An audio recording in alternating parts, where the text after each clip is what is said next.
You ask Tiger to solve. This deals with linear equations with one unknown. The final result is y equals -9/32. Let's solve it step by step. Simplify the expression.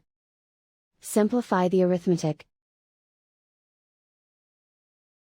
Group all constants on the right side of the equation. Subtract 9 from both sides. Simplify the arithmetic.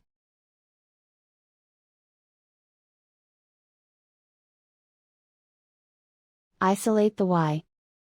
Divide both sides by 32. Simplify the fraction. And so the final result is y equals -9/32.